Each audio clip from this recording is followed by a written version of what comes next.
So hey guys, welcome back to another video. Today we'll learn about how to avoid SPOF in distributed systems, which is single point of failure. So let me just write the heading first. So let's suppose that you have a server, right? You have a single server and that single server get crashed.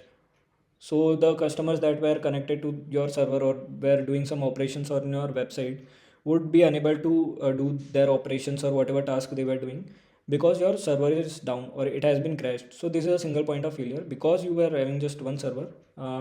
Everything has gone right.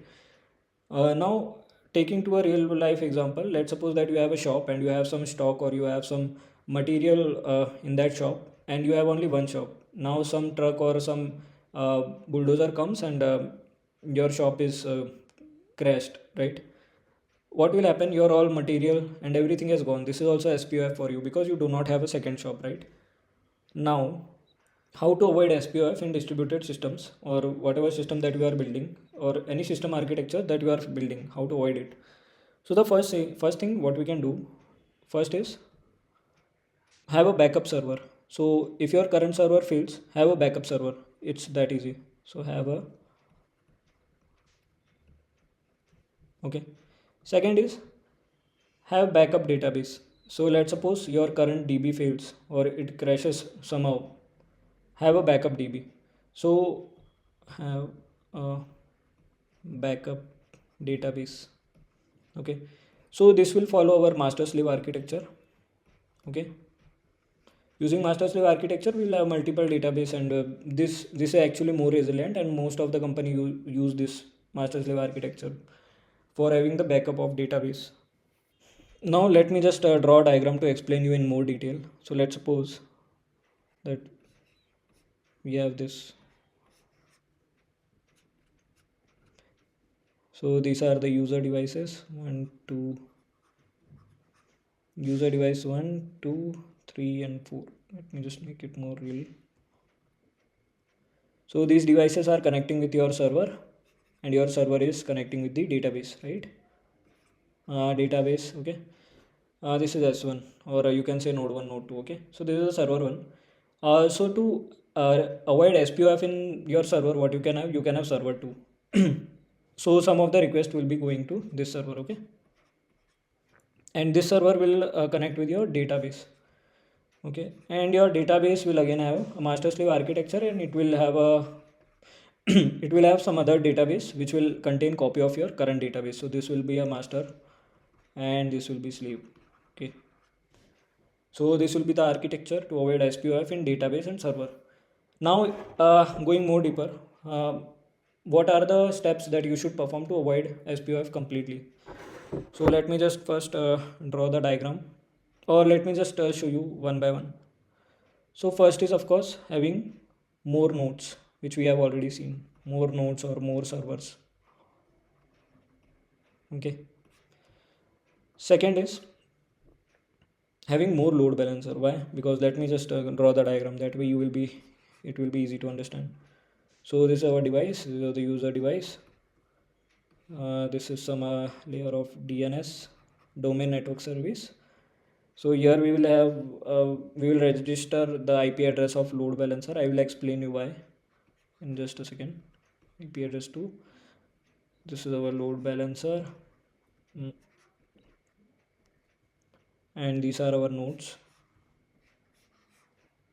Node, or let's suppose server 1, server 2, and then we have another service, or you can say distributing service or coordinator service. So let's suppose C1 and C2, and this will again connect to the database, and database is of course following our master slave architecture. So okay, so this will connect to this and load balancer, and this will connect to this, okay, and this will decide which service to forward to. Same goes for this and same goes for this, okay. So what is happening here? So the first point is clear, right? Having more nodes. So here we are having more nodes. We are having server 1 and server 2. Second point is having more load balancer. Okay, more load balancers. So why we are having more load balancer? Because of course, if you have one load balancer and that service get down, that is again a SPOF. So here also, to avoid SPOF, we are having more load balancers. Okay. So what this load balancer will decide? It will decide which request to forward to which server, right? So this if this load balancer gets failed, then this will be there to handle the request.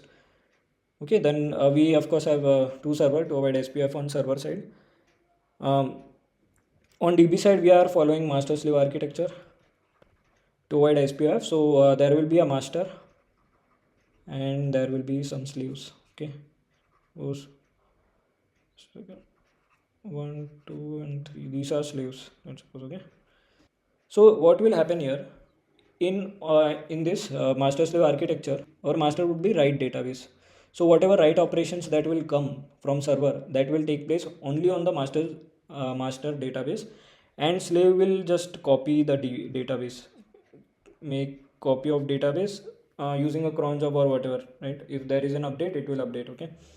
Now for reading, what we can do, we can use slave database for reading. So for all the read operations will happen from slave database. Okay, so slave.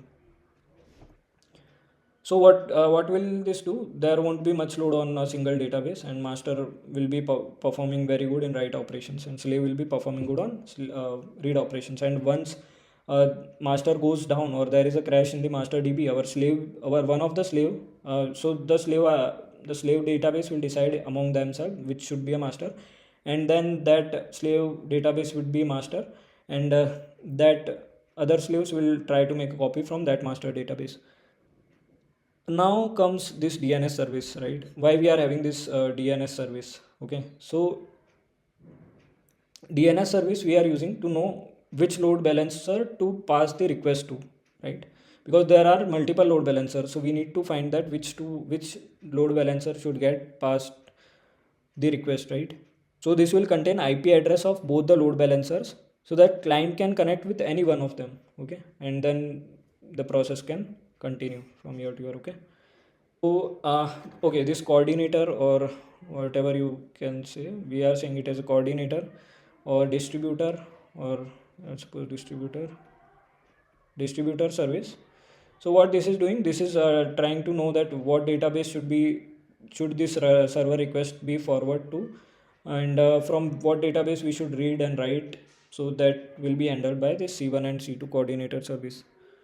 So one of the great example that I would like to share is in Netflix. So what Netflix does, Netflix. So what Netflix does, Netflix have this Chaos Monkey. So what Chaos Monkey does, Chaos Monkey try to just go to this architecture or this system design. It will try to down any one of the service. Let's suppose it will try to down this load balancer, and it will test that if the system is performing good or not. Again, it will go and try to make sure that this C1 service is down and check if the system is performing good or not. So this way what happens, it is just it just picks randomly, and it makes sure that service is down. And what it does, it makes sure your system is resilient, and it avoids SPOF in any single point of time. Okay, so yeah, that was it. Thank you.